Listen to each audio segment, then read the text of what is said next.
Oke, standby, kamera ready, sound ready, 3, 2, 1, action. Assalamualaikum warahmatullahi wabarakatuh. Perkenalkan, kami dari kelompok 5.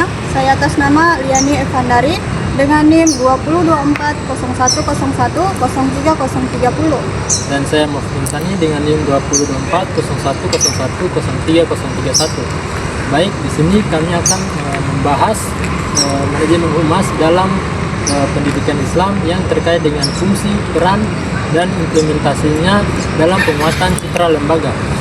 Untuk penjelasannya, silakan simak video kami berikut ini.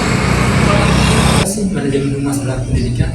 Manajemen humas dalam pendidikan adalah proses pengelolaan kegiatan komunikasi antara lembaga pendidikan dengan masyarakat, yang dimana ini bertujuan untuk menciptakan citra positif dan meningkatkan kepercayaan publik, dan juga dapat menciptakan lingkungan yang harmonis antara sekolah, orang tua, dan lingkungan di sekitarnya.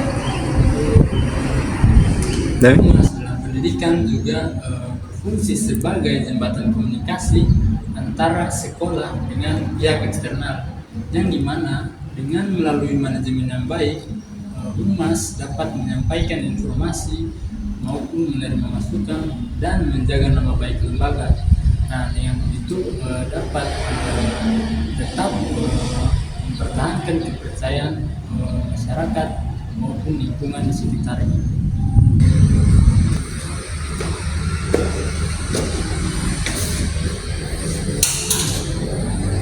Nah, secara sederhana, manajemen humas dalam pendidikan adalah berarti mengatur segala aktivitas komunikasi publik baik di sekolah maupun lembaga pendidikan yang mencakup strategi dalam meningkatkan reputasi, membangun komunikasi, mempromosikan kegiatan-kegiatan lembaga tersebut, dan menjaga hubungan baik dengan pihak-pihak yang terkait dengan lembaga maupun sekolah tersebut.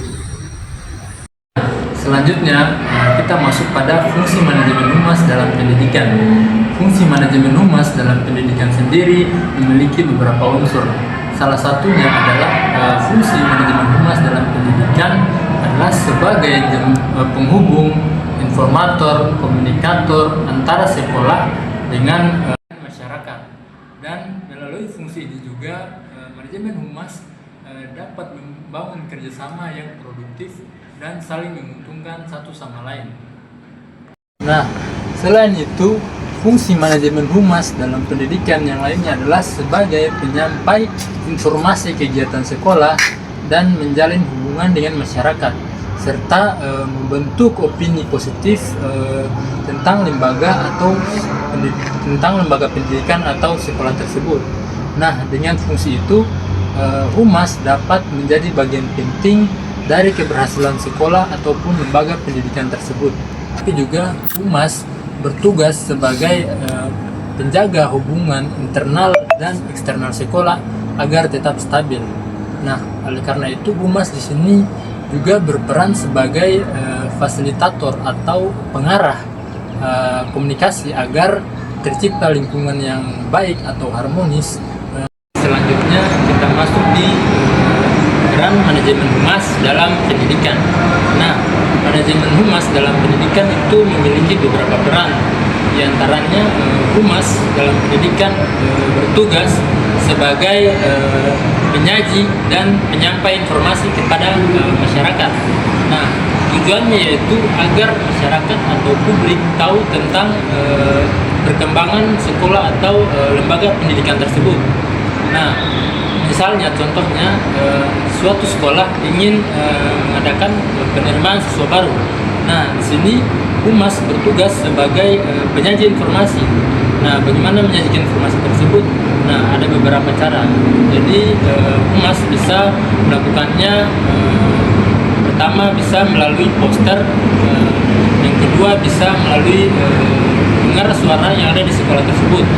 Dan yang ketiga bisa melalui media-media seperti Instagram, TikTok, Facebook, dan media-media lainnya yang digunakan oleh sekolah tersebut. Nah, untuk agar masyarakat mudah mengakses dan mengetahui informasi tentang sekolah tersebut.